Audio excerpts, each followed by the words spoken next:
ચોમાસાના વરસાદ માટે કેટલાક પ્રકારના વર્તારા જોવામાં આવતા હોય છે, ખાસ કરીને ટીટોડીના ઈંડા મૂકવા અને પક્ષીઓની ચેષ્ટા ઉપરથી પણ તારણ કાઢતા હોય છે।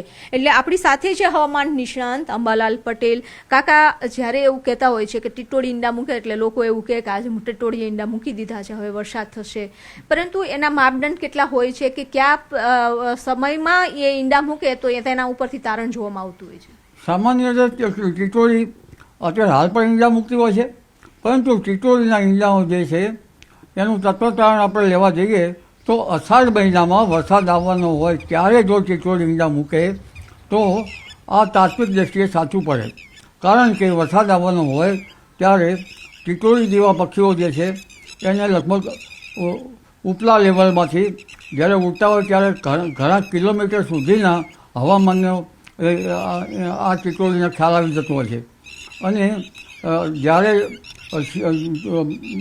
અષાઢ મહિનામાં વરસાદ આવવાનો હોય ત્યારે ટીટોડી ઈંડા મૂકે તો તેની ગતિવિધિ બરાબર ગણી શકાય, કારણ કે અષાઢ મહિનામાં વરસાદ આવવાનો હોય તો ટીટોડી ઉપર ઈંડા મૂકે ઉપલા લેવલ ઉપર, તો એનો અર્થ એમ થયો કે વરસાદ વધારે પડવાનો છે અને એના ઈંડાનું બચાવ થશે।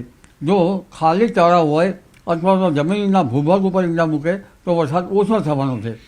એટલે ટીટોડીની જે ગતિવિધિ છે એ લગભગ અષાઢ મહિનામાં ચોમાસા પૂર્વે ગણી શકાય। એટલે ગમે ત્યારે ઈંડા મૂકે તો એનો માપદંડ ગણવામાં આવતું નથી? અત્યારે ઈંડા મૂકે તો વરસાદ પહેલાં તો એના બચ્ચા થઈને ઉડી જવાના છે, પણ ટીટોડી તો અષાઢ મહિનામાં વરસાદ આવવાનો હોય ને ઈંડા મૂકે તો ગણી શકાય। માત્ર ટીટોડી નહીં, લગભગ કરોડિયા ઝાડા જે બહાર બાંધતા હોય છે એ ઘરમાં ઝાડા બાંધે, કારણ કે કરોડિયા જેવો જીવજંતુને પણ ખ્યાલ આવી જતો હોય છે કે બહાર છે એની ઝાડ સુરક્ષિત નથી, એટલે કરોડિયા ઘરમાં ઝાડા બાંધવામાં લાગે ત્યારે પણ વરસાદની શક્યતા જણાય। પરંતુ કયા મંથમાં બાંધે તો?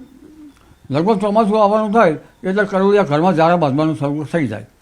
પરંતુ જે આર્દ્રતાનો ભેજનું માપદંડ છે વળની વરવાઈઓ છે, વળની વરવાઈઓ લગભગ વ્યાસ સવા વ્યાસની થાય એટલે વરસાદ આવી જાય।